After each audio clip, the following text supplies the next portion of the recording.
to be doing a presentation on how FDR is, in fact, one of the worst presidents ever. Up there with Woodrow Wilson, but not quite. FDR was not a good president. A lot of people these days consider FDR one of the greatest, and this is simply a myth. He did countless bad things in his presidency, but it's not just the bad things. They were almost done with a malicious purpose, but nobody can prove that. But some of the policies that he put through don't make sense it's for anyone's brain, and I'll get into it. He was tyrannical to his own people. Japanese Americans in World War II, everyone knows already the pain that these people had to go through. For no reason. Not a single one of them was ever convicted of any crime, let alone a punishment, let alone anything worth a punishment that they received. He signed the order interning all Japanese Americans just for the slight fear that they might be spies for the Japanese Empire. We didn't imprison the Germans or the Italians. This shows racist tendencies in FDR, and it is known that he wasn't the greatest supporter of civil rights. But these internment camps led to over 1,800 people dying for no reason. He also attempted to pack the Supreme Court to get his policies through, because the Supreme Court obviously disagreed with him on many things. And I'll get into that. His moral character was questionable even. He cheated on his wife with a woman named Lucy Mercer from 1913 all the way up to his death. Eventually, Eleanor actually found out and refused to live with him for the rest of his life. And the only reason they stayed married, quote unquote, was so that FDR's political career didn't get hurt. Boy, he didn't. Everybody still loves him. He also told Truman once that if you ever wanted to get reelected, he needed to learn how to cheat, which also implies that he cheated. Now, that can't be proven. There's no way to fact check that. But both of these things show that his moral character was not one of an upright human being. And I think his cheating speaks for itself.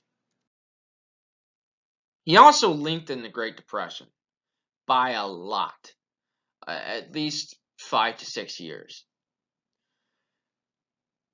By using his policies to set wages and prices at about 20% higher than they were naturally, it stagnated the labor force. You would think, hey, if I artificially rise the prices, everything will go back to normal. That's not how it works. It increased the cost of labor so much that some companies hired substantially less people, if they hired anyone at all. And not to mention, his policies helped foster monopolies. Teddy Roosevelt proved that one of the key parts of being in government is to prevent monopolies formed by our capitalistic government, which isn't a bad thing, from forming monopolies. Because monopolies have the potential to have too much power and to oppress the regular American people. One of these was the NIRA, which was so unconstitutional that the Supreme Court immediately took it up and refused to let it continue.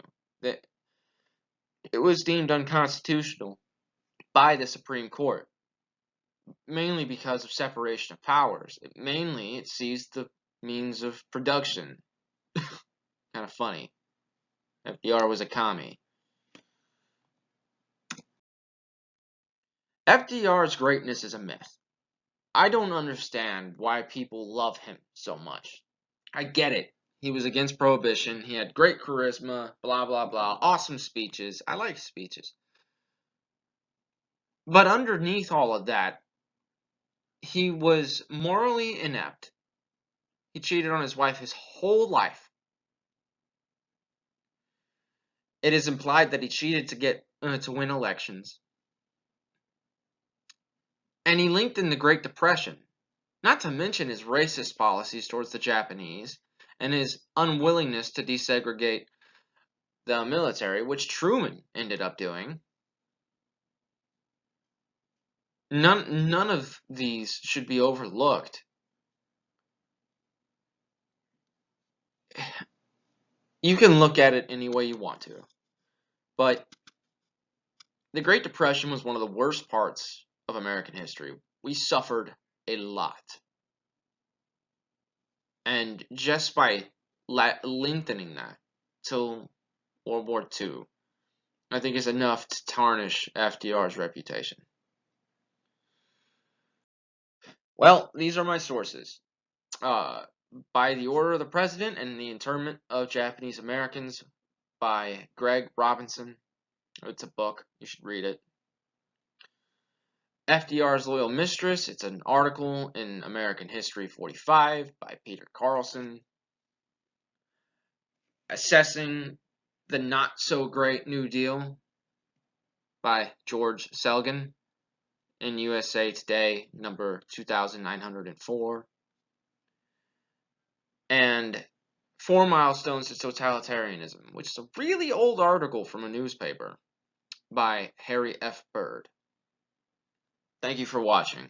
I hope I changed your mind.